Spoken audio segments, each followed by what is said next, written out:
Assalamualaikum warahmatullahi wabarakatuh. Kami dari kelompok 4 akan mempraktekkan simulasi mediasi. Di sini saya Firda Berliana sebagai mediator dan ini rekan saya Febri Febriani sebagai tergugat dan Risa Damayanti sebagai penggugat. Selamat siang Ibu yang saya hormati. Sebelum kita melakukan mediasi, izinkan saya memperkenalkan diri terlebih dahulu. Nama saya Firda Berliana SHMH sebagai mediator yang telah dipilih oleh Ibu. Selanjutnya kepada Ibu saya berikan kesempatan untuk memperkenalkan diri masing-masing. Perkenalkan, nama saya Risa Damayanti sebagai penggugat dalam kasus ini. Perkenalkan, nama saya Febri Febriani sebagai tergugat dalam kasus ini. Baiklah, langsung saja saya jelaskan bahwa berdasarkan Peraturan Mahkamah Agung Nomor 1 Tahun 2016 tentang prosedur mediasi di pengadilan, semua sengketa perdata diajukan tingkat pertama wajib terlebih dahulu diupayakan penyelesaiannya melalui perdamaian dengan bantuan seorang mediator. Dan pada siang ini, sepakat telah menunjuk saya sebagai mediator dalam kasus ini. Selanjutnya, saya akan menerangkan tentang mediasi. Mediasi adalah suatu alternatif penyelesaian sengketa di mana kedua belah pihak saling berdialog, berunding untuk menentukan titik temu. Saya selaku mediator akan memfasilitasi negosiasi ini. Namun sebelum saya memulai mediasi, saya akan menjelaskan tahapan-tahapan mediasi. Yang pertama, saya akan memberikan penyelesaian kepada para pihak untuk bergantian. Lalu saya akan mencari kesepahaman dari kedua belah pihak. Lalu saya akan mendefinisikan dan menentukan agenda pembicaraan. Dan setelah itu kita akan masuk tahap negosiasi. Dan apabila negosiasi mencari kesepakatan, kita akan menyusun kesepakatan akhir. Baiklah Ibu, apakah setuju dengan kesepakatan tersebut? Saya setuju, Ibu. Saya setuju juga, Ibu. Baiklah, kita mulai mediasi pada siang ini. Bagaimana kalau kita mendengar dari Ibu Risa Damayanti terlebih dahulu untuk menyampaikan keterangannya? Bagaimana Ibu Febri? Apakah setuju? Iya, Bu, silakan.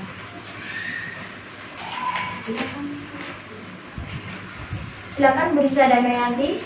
Terima kasih, Bu, atas kesempatannya. Begini, Ibu Febri Febriani ini sampai saat ini masih terikat hutang piutang dengan saya. Padahal di dalam surat perjanjian Ibu Febri ini sepakat untuk melunasi semua hutang beserta bunganya pada tanggal 1 Januari 2022. Namun, sampai pada saat jatuh tempo tergugat tidak mau melunasi hutangnya. Saya telah beberapa kali melayangkan somasi kepada tergugat, namun sampai sekarang tidak mendapat kejelasan apa-apa dari Ibu Febri ini. Baik, artinya Ibu kecewa dengan kejadian ini? Sangat-sangat kecewa, Bu. Ibu menginginkan agar pembayarannya tepat waktu, betul begitu Bu? Iya betul, Bu, karena hutang Ibu Febri ini terbilang cukup besar. Dan dalam surat perjanjian ini sudah sepakat untuk segera melunasi hutang piutang beserta bunga saat jatuh tempo. Baiklah, setelah kita mendengar penjelasan dari Ibu Risa, selanjutnya saya berikan kesempatan kepada Ibu Febri untuk menyampaikan hal-hal yang perlu diketahui. Silakan Ibu. Jadi gini ya, Bu, terus terang saja, saya sangat kecewa atas tindakan Ibu Risa. Apakah iya tidak ada jalan lain selain melakukan gugatan? Masih banyak jalan alternatif, yaitu berundingan. Misal, saya pikir lebih dewasa untuk mendapatkan jalan keluar yang baik. Ibu, jangan beralih, saya itu sudah 3 kali. Ibu melayangkan surat teguran terhadap Ibu. Lalu memang ada itikat baik, seharusnya Ibu memberikan respon yang baik, bukan justru berdiam diri dan memberikan kesan tidak bertanggung jawab. Harap tenang, kalau pihak satu berbicara, pihak satunya juga harus mendengarkan. Jadi usaha Ibu itu kurang dihargai. Dan Ibu menginginkan kedua belah pihak menjaga nama baik. Apakah benar seperti itu, Bu? Iya Bu, sangat benar. Itu yang saya sangat harapkan. Baik, setelah saya mendengarkan penjelasan dari Ibu Risa dan Ibu Feby, saya menentukan ada beberapa kesepahaman. Yaitu yang pertama, Ibu Risa ini dan Ibu Feby menginginkan adanya hubungan baik. Dan yang kedua, Ibu ini menginginkan agar masalahnya cepat terselesaikan. Begitukah, Bu?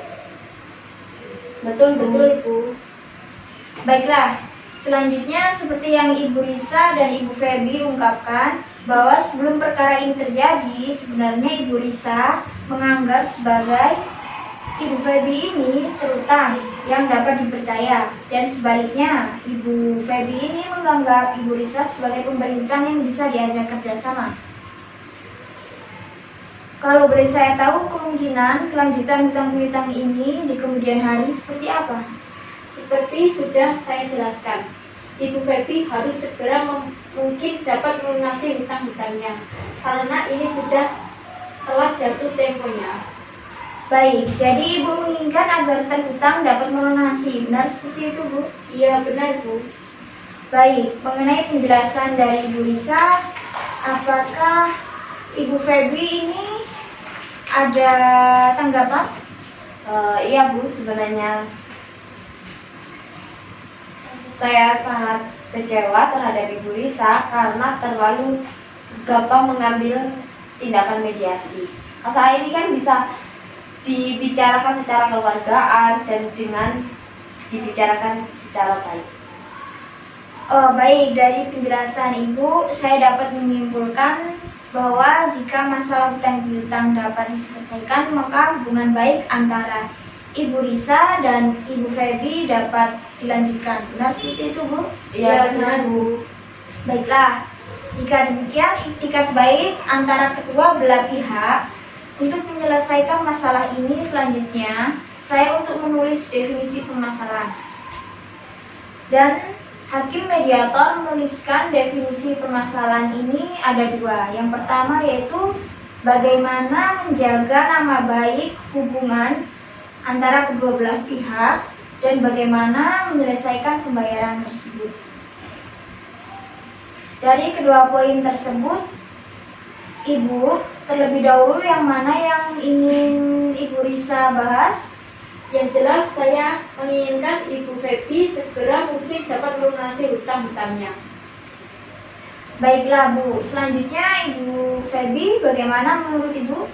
Terus terang Bu, mengenai pelunasan hutang piutang, ini saya mendapatkan kesulitan. Saya pikir kita bahas nama baik dulu. Bagaimana Ibu Risa? Apakah dari pihak Ibu Risa ada pertimbangan lain? Iya Bu, saya setuju untuk membicarakan nama baik dulu. Bagaimana agenda pertama membahas nama baik atau hubungan baik antara Ibu Risa dan Ibu Feby ini? Selanjutnya baru mengenai pembayaran. Apakah benar seperti itu, Bu? Iya, saya setuju Bu. Setelah kedua pihak setuju membicarakan nama baik terlebih dahulu, maka selanjutnya saya berikan kesempatan bagi Ibu untuk mengajukan usulan mengenai permasalahan ini. Kira-kira siapa yang terlebih dahulu mengemukakan usulannya? Ibu Risa atau Ibu Feby? Saya Bu, sebetulnya hubungan saya dengan Ibu Feby ini sebelumnya cukup baik, sehingga saya percaya memberi pinjaman uang dengan jumlah yang cukup besar. Namun pada kenyataan Ibu Feby ini justru memanfaatkan kebaikan saya. Hal ini yang sulit saya terima. Dalam hal pelunasan utang-utang pasti akan saya lunaskan pembayarannya. Namun saya harap tidak dalam waktu dekat ini karena saya sedang mengalami kesulitan dalam keuangan. Mohon pengertiannya. Apakah Ibu Feby memiliki usulan untuk memberikan kepastian pembayaran kepada Ibu Risa? Bagaimana kita melakukan perjanjian tertulis yang memuat mengenai bagaimana cara pembayarannya, terus berapa jumlah yang harus dibayar, serta tenggang waktu yang dibutuhkan. Saya rasa itu sudah cukup. Iya, saya sangat setuju sekali mengenai apa yang kita tuangkan pada perjanjian tersebut. Bukan begitu, Bu Mediator? Baiklah, sebelumnya kalau boleh saya menyampaikan, baik dari Ibu Febi dan Ibu Risa sama-sama menginginkan adanya kelanjutan hubungan baik di kemudian hari. Namun masih membutuhkan waktu untuk memikirkan bagaimana cara terbaik mengenai pelunasan pembayaran di kemudian hari yang dapat diterima dari kedua belah pihak. Bagaimana pembahasan usulan nomor 1 ini, yaitu melanjutkan untuk menjaga nama baik atau tetap berhubungan baik. Apakah Ibu memiliki usulan untuk masalah ini? Yang jelas untuk selanjutnya seharusnya Ibu Risa tidak mengambil tindakan gegabah selama ini. Kalau masalah ini bisa dibicarakan dengan baik-baik, dengan begitu saya juga membayar hutang tersebut dan saya berjanji saya tidak akan menjelek-jelekan Ibu Risa. Baik, saya melihat Ibu Febi ini beretikat baik untuk menjaga nama baik masing-masing pihak. Selanjutnya, bagaimana tanggapan Bu Risa? Silakan Ibu. Ya, pada dasarnya saya juga tidak menginginkan hal-hal seperti yang ini terjadi. Kalau memang ada kejelasan dari Ibu Febi mengenai pelunasan hutang piutang ini. Baik, dari penjelasan para pihak, saya melihat Ibu Risa dan Ibu Febi ini sepakat untuk tetap menjaga nama baik. Selanjutnya kita beranjak ke permasalahan nomor 2, yaitu tentang kewajiban pelunasan hutang piutang. Bagaimana, ada tanggapan dari Ibu Febi? Mengenai pelunasan hutang piutang ini, saya pasti akan segera melunasi, hanya saja seperti yang saya sampaikan sebelumnya.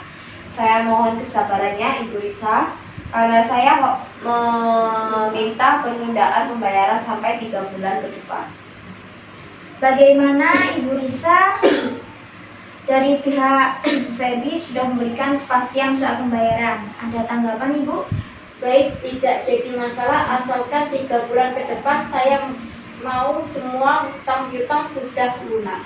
Oke, jadi begini, pihak Ibu Risa ini membutuhkan kepastian dari Ibu Febi.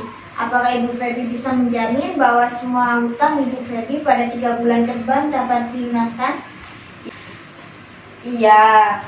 Iya Bu, jadi begini, asal saya menghutang kepada Ibu Risa ini untuk keperluan penambahan modal usaha saya. Jadi untuk 3 bulan ke depan usaha saya akan ada banyak perkembangan dan saya akan melunasi saat itu juga.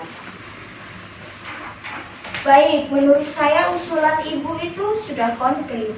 Bagaimana tanggapan dari Ibu Risa atas usulan dari Ibu Febi? Terus terang sebetulnya saya ingin pembayaran hutang piutang ini dapat segera dilunasi. Namun baiklah, tidak apa-apa.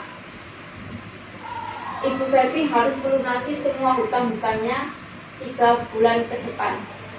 Baiklah, pada pertemuan mediasi ini kita telah mencapai kata sepakat, yaitu mengenai saling menjaga nama baik atau hubungan baik dan melakukan pembayaran dengan cara bayar kontan pada 3 bulan ke depan. Artinya 3 bulan ke depan piutang ini sudah lunas dibayarkan. Benar kan?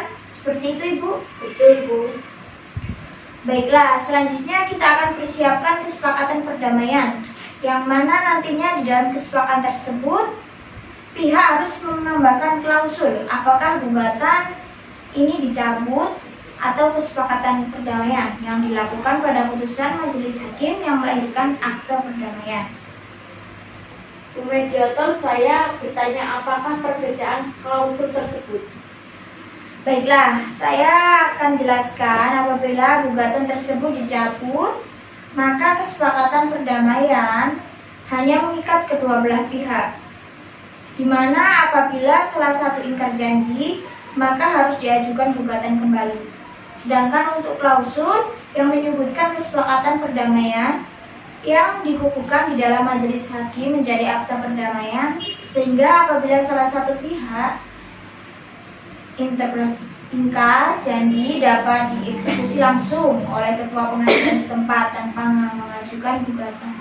Nah, kalau begitu harus diturunkan ke majelis hakim karena kesepakatan ini masih ada poin yang belum dipenuhi oleh Ibu Feby.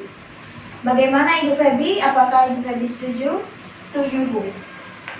Baiklah Ibu, selanjutnya saya akan menyerahkan kesepakatan perdamaian yang telah ditandatangani ini kepada Ketua Majelis Hakim dan pembacaan putusan dengan panitera penggugat. Untuk mediasi hari ini saya nyatakan selesai. Terima kasih pada Ibu.